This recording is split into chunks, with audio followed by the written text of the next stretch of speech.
Right, so I'm back with more information about the Nethermaze.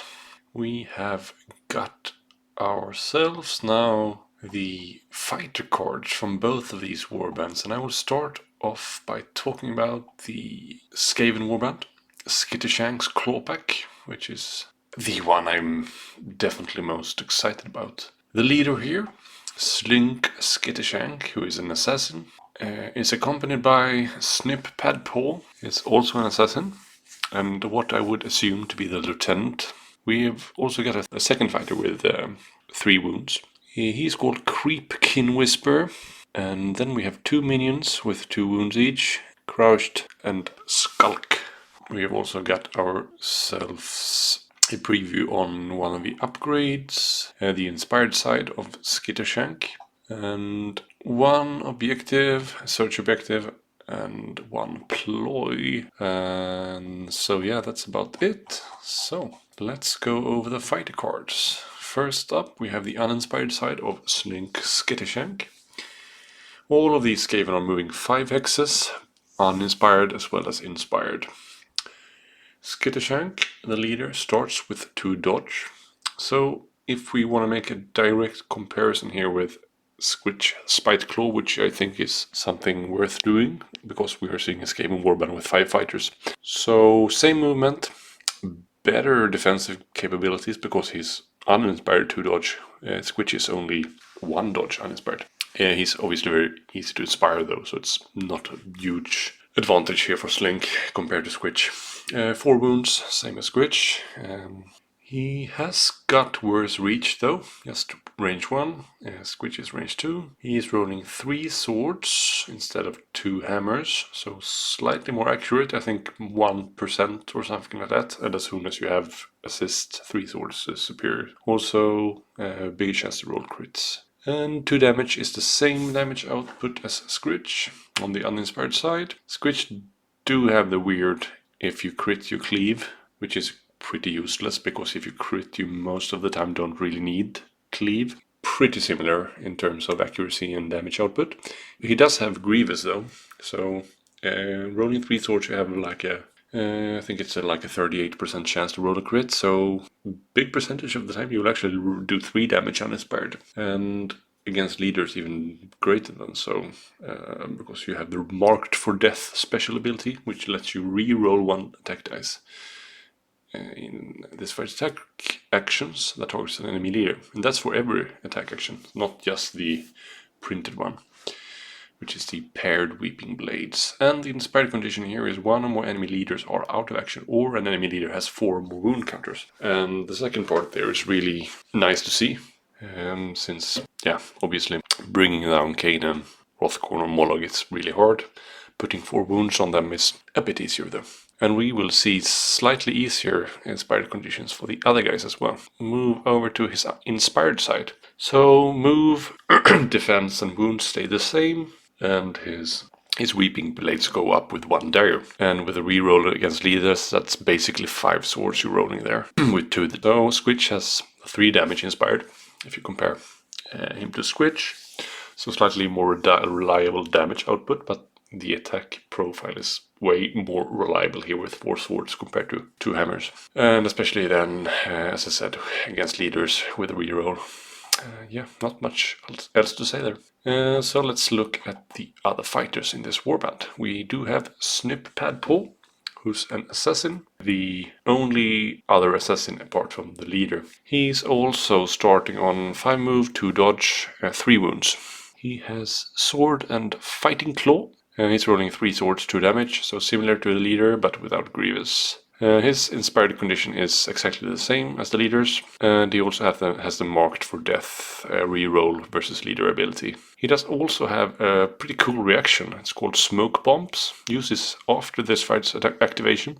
If you do, stagger each enemy fighter adjacent to this fighter. And stagger, as you may or may not know, means that you place a token on that specific fighter, and attacks against a fighter with stagger token has an innate reroll.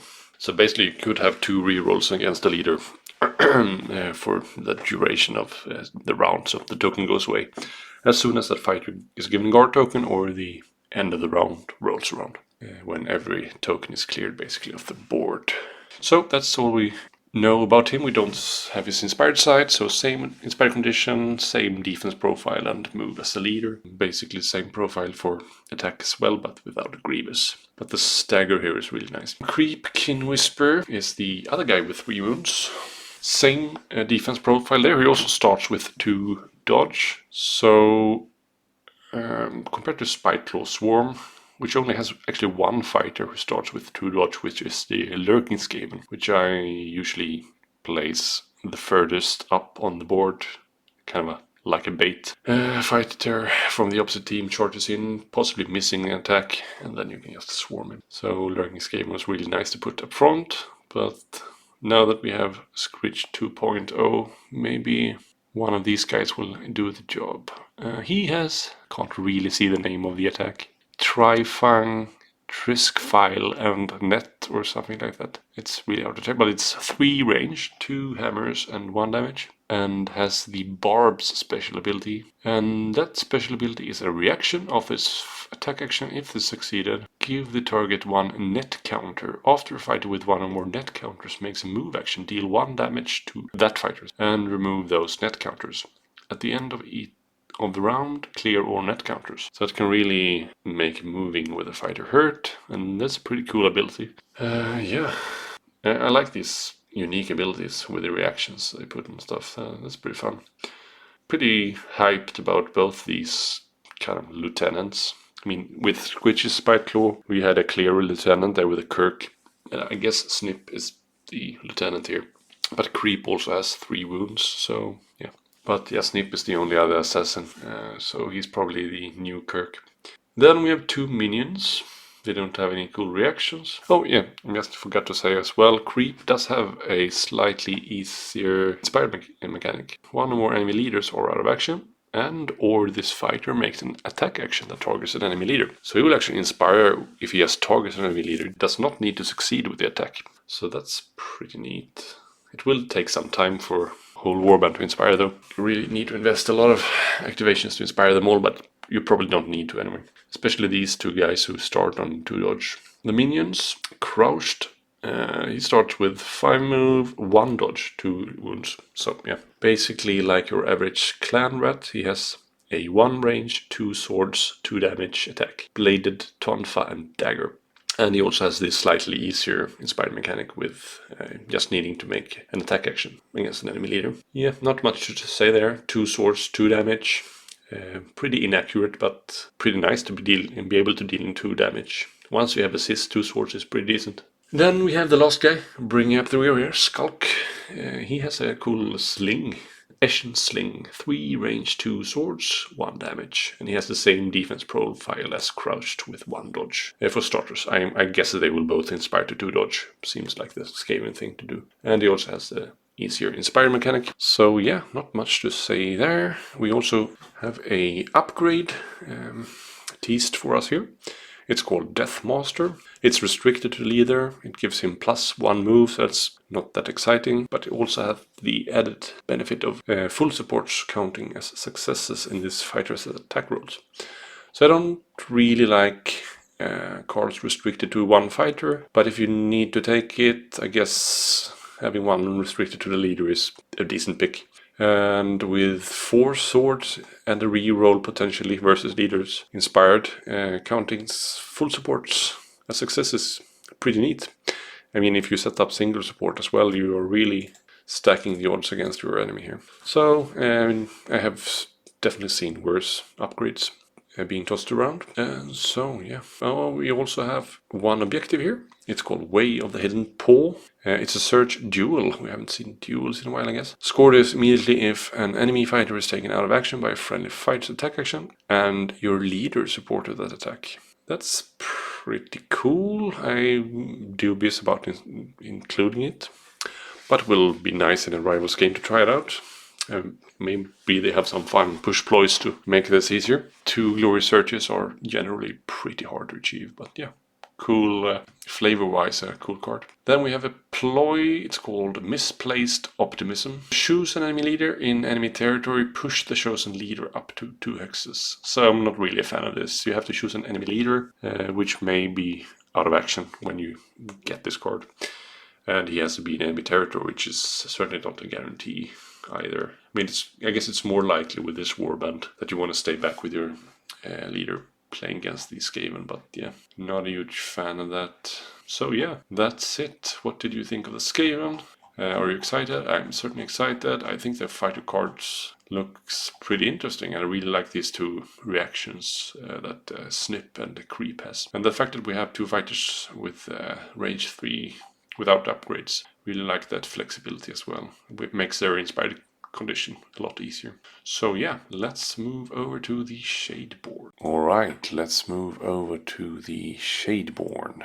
We have the leader, Slithershank&Shadeborn. She is, or he, I'm not sure, an assassin. Let's call him a dude for now. Move 4 starts with 2 dodge, that's pretty dodgy, and 4 health, so it's quite a defensively solid stat block. He has range 2, 2 hammers, 2 damage, so pretty accurate, and has the malleable special ability on his attack, which means that in the declare attack action step you can pick cleaver and snare. So that's very flexible and makes it even more accurate, obviously. He also has the shadow ambush special ability. When this fighter starts a charge in a cover hex or edge hex that's not a starting hex, you can resolve the move action of that charge by placing this fighter in another cover or edge hex. So that's pretty neat. And the inspired condition here, this fighter makes an attack action that targets an enemy fighter with 1 or more wound counters. So pretty easy to do, but like the Skaven, they all inspire individually, so it will take some time to inspire them all. Not much to say. I mean, pretty standard attack statistic. I do think the malleable special ability will be really useful. And yeah, it will be quite accurate, I think. I think range 2 really needs that added benefit, because there really is not that much accuracy for range 2 in the game right now. And then we have Psylocke Greyblood, which is, yeah, they all are assassins, so no need to hammer in that fact. He's also 4 move, 1 dodge, 3 wounds. That's quite frail with one dodge and 3 wounds. Pretty one-shottable. I do hope they all inspire 2 dodge, though they will probably fall apart pretty fast. He has 1 range, 2 hammers, 2 damage attack. Nothing really special, but he also has a repeater hand bow, 3 range, 3 swords, 1 damage. So pretty much the standard ranged attack. And yeah, he has the same inspired condition as the leader, which they all have actually. The fun thing with him is that he's actually level 1 wizard, and he has a spell action on his fighter cards. It's called Dark Lamprey. Not sure how that's supposed to be pronounced, but it's 1 lightning, 1 channel, which is decently accurate for a level 1 wizard, I guess. We don't know if he inspires to level 2 wizards, but I would guess he's not going to inspire to level 2 wizard. Probably not. If cast, choose 1 enemy fighter with no wound counters within 4 hexes of the caster and or in a cover hex. So that's where you can really pick someone way over on the other side of the board and deal 1 damage to that fighter. That's a pretty neat way to inspire him. So, solid fighter card, a bit frail. Next one, Velissa Umbriel. Same basic stat block with 4 move, 1 dodge, 3 wounds. She has a Shade Stalker dagger.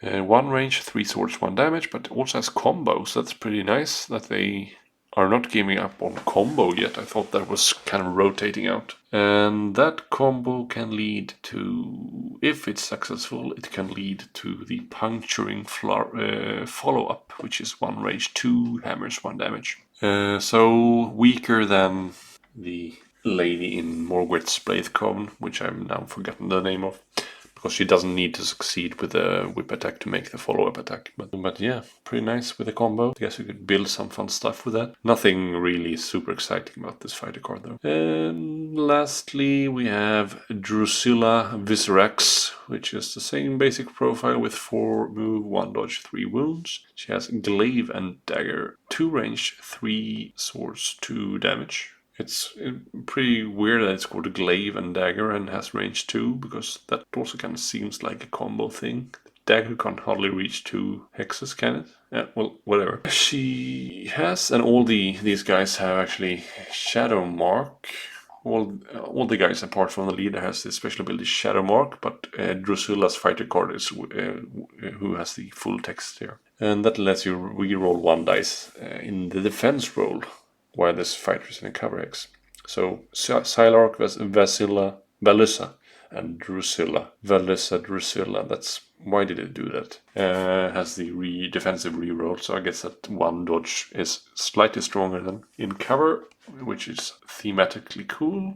So I mean, I'm definitely less excited about these guys than the Skaven. They look fine. Hopefully their ploys and upgrades will make them more interesting. We also get to see the inspired side for Slithael, which is defensively the same and move the same, but her attack goes up to 3 hammers and also gets Grievous. That's really strong, and especially with this shoes, cleave, and snare, it's pretty mean. And she keeps the shadow ambush. It doesn't really get better. Stays the same. Wait.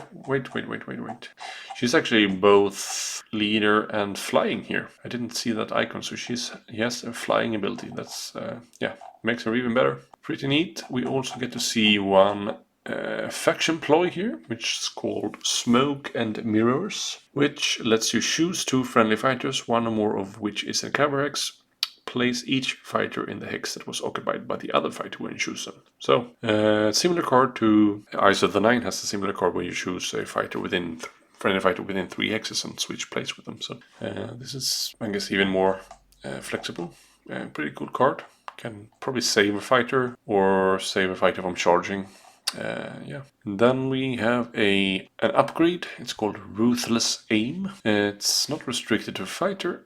It gives the fighter +2 to this fighter's attack action if the target is vulnerable. That's really situational, but I guess it goes into their hitting wounded fighters theme. It also has a reaction. Uses after this fighter's attack action that takes an enemy fighter out of action.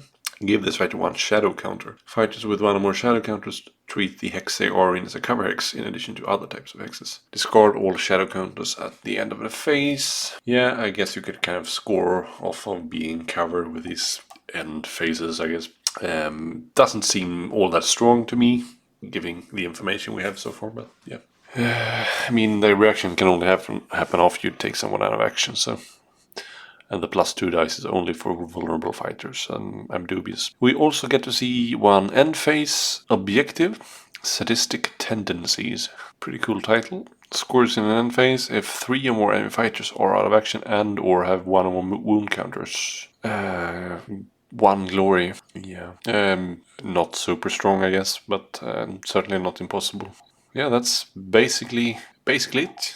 So yeah, what did you think? Which warband are you most hyped about? And I mean, any particular like matchups that you would like to see once we get our hands on these guys? Yeah, let us know. Don't forget to like, subscribe, follow for more content, and take care. Bye.